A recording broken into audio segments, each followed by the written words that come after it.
Scan biometrik bola mata sudah menjadi alat identifikasi data pribadi yang lazim digunakan di era digital. Sifatnya privasi namun yang lagi jadi sorotan, banyak yang memindai retinanya hanya demi mendapat uang kaget 200 hingga 800 ribu rupiah.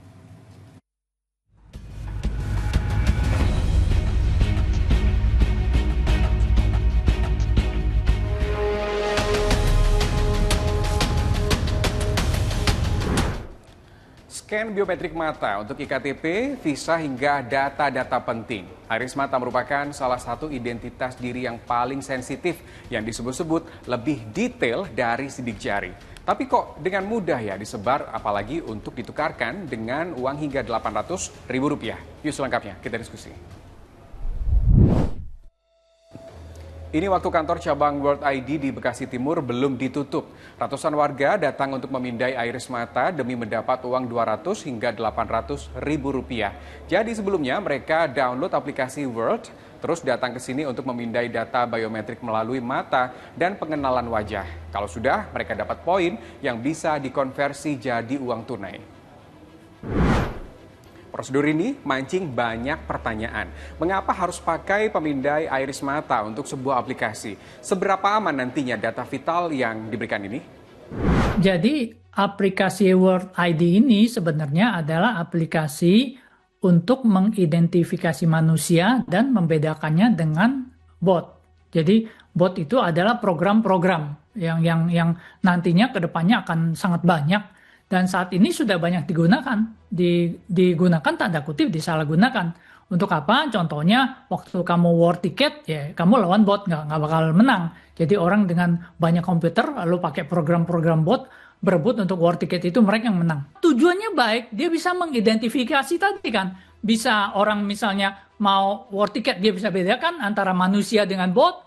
Untuk misalnya kamu mau bikin SIM palsu, kalau harus lewat World ID, udah tahu walaupun kamu punya KTP dengan nama yang berbeda, tapi iris kamu kan nggak mungkin beda. Jadi kamu nggak bisa bikin KTP ganda, SIM ganda, paspor ganda. Kenapa? Karena irisnya nggak mungkin ganti, kamu nggak mungkin ganti bola mata kan.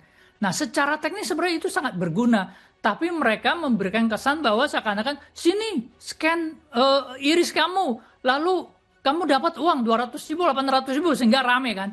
Jadi orang kesannya ini, kalau misalnya kamu menjual biometrik mata kamu dengan harga 200 sampai 800 ribu. Lah padahal itu dijual buat apa gitu loh. Jadi itu yang menurut saya kesalahan approach-nya si World ID ini gitu loh. Ya, inovasinya untuk mendukung digitalisasi. Nah, kini soal pengawasan pemerintahannya.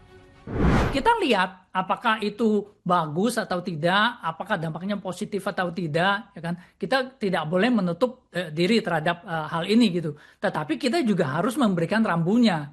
Jadi jangan semua yang itu langsung dicurigai, tetapi langsung molos juga nggak boleh. Tindakan Kominfo untuk menghentikan ini karena izinnya tidak sesuai itu udah benar. Suruh mereka benerin. Kalau udah benerin, lalu Kominfo selidiki dong, Komdigi ya. Selidiki bagaimana prosesnya, apakah ini secure, lalu bagaimana melanggar aturan. Misalnya, data hasil enkripsi sidik mata retina ini disimpannya di luar, nggak boleh. Oke, suruh mereka harus disimpan di server data center ada di Indonesia. Satu. Yang kedua, itu diaudit secara teratur dan dilaporkan oleh badan independen yang terpercaya. Setiap saat bisa dilihat. Dan minta mereka juga kalau perlu source code-nya dibuka, kita bisa periksa. Jadi kalau kamu macam-macam, kita bisa tahu.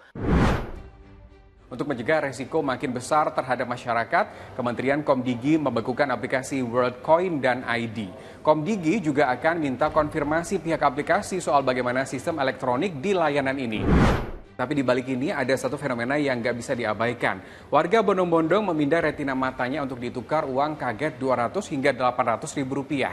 Benarkah hanya karena alasan ingin mudah mendapat uang di tengah sulitnya cari pekerjaan atau kurangnya literasi digital?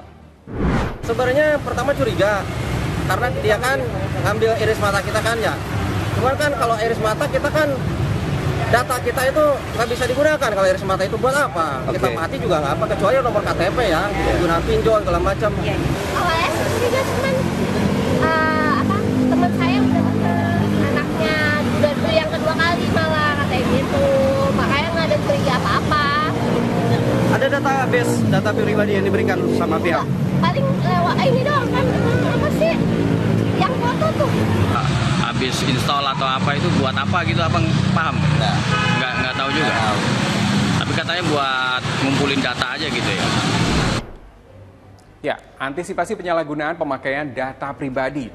Kopi KTP saja sudah tidak boleh diberikan sembarangan. Apalagi ini yang jauh lebih detail lagi. Jadi masyarakat perlu menjaga perangkatnya dengan baik. Dan kalau kamu jaga perangkat kamu dengan baik, sebenarnya bukan cuma buat World ID ini aja kan. Untuk email kamu, untuk kontak kamu, untuk sosial media kamu. Jadi pada prinsipnya sebenarnya resikonya sama. Jagalah aset digital Anda dengan baik. Anda punya aset digital, sosial media atau apa, jaga, beri password yang baik, aktifkan two-factor authentication.